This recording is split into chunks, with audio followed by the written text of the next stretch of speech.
on that handling external pressure. Yeah. How do you filter external expectations from coaches, fans, teammates, from your own internal standards? How do you handle that? Yeah, so I always think I mean, you know how I played. I always tend to have a higher expectation for myself than anybody can have for me. Mm-hmm. So when I feel like I didn't meet my expectation, I already know that was higher than what my coach, what other people thought, right? Now, if I set a lower expectation for myself, I'm setting myself up for failure in the feedback I'm going to get from other people. For sure. But if I'm going to hold myself more accountable than anybody else can, because I want to be the best I can be, I want to be the greatest at it, then even if I fall a little bit short, I'm still probably meeting some of the expectations of other people. And so I'm going to make sure that I set my standard higher than anybody else can. For sure. Because what we talked about in the beginning, it's up to me. It ain't up to you. No, it's definitely. And you know, I tell kids this all the time. Like my 9th grade team, I absolutely love this team, right? Yeah.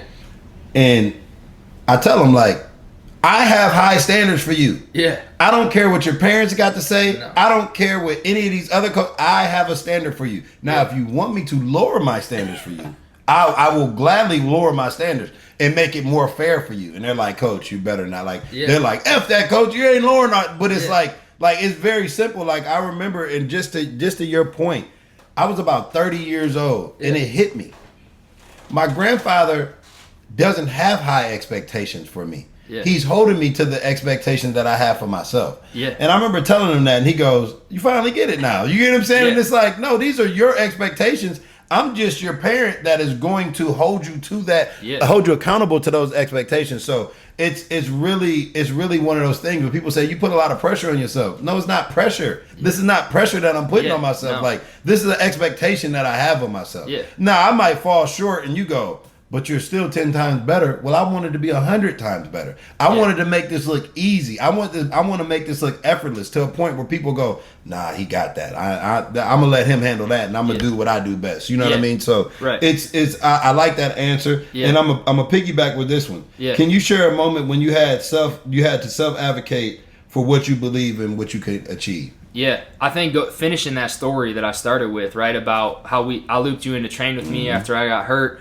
So we were going in sophomore year, obviously didn't go well. I still couldn't move, the delays from the surgery. Yeah. So we go in junior year to try. They say, oh, you might be a team manager, and we're wrestling that. And so I'm like, all right, we're gonna do this for me. It ain't for anybody else. It ain't to prove them wrong. Yeah. I was trying to prove myself right. Yeah. Right? Like, maybe I use that like, hey, I'll prove him wrong, but at the end of the day, I'm trying to prove myself right. Yeah, for sure. And so we grind junior year, make the team, not a team manager, step one, right? But that's not enough. That wasn't. Maybe other people were like, man, that's awesome what you came back from. But you know me, I was hungry. I said, no, that ain't where I'm going. That wasn't even close. That wasn't even close. So halfway through junior year, start playing a little bit more. And people are like, man, you're even playing. Not like, no, that still ain't it. Like, just wait. And so then we get senior year, and that's when you and I really locked in. Like 5:30 every day at the Y, all summer, and then even into the school year. It was before school, mid-season we're grinding, most games senior year. You were doing 110s on the track. And you remember you were coming, we were doing 110s on the track, whatever it took. Man, we were getting you tough. right. Yeah, those we were getting you right.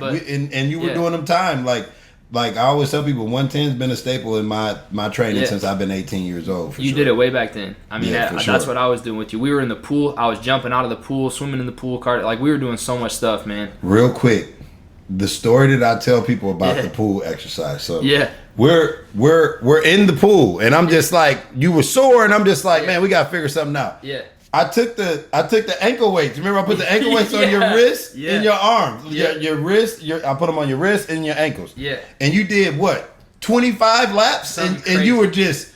And so it was like 2 days later. I'm at the Y early morning. You weren't there that morning. Yeah. And I'm like, man, I don't have the ankle weights or nothing, but I still can just swim these laps. So I'm thinking, you made it look easy. I'm like, I'm about to kill these laps. I went down. And I remember looking back, being like, he made that look real easy. With the weights on. And then I come back, and I remember that day.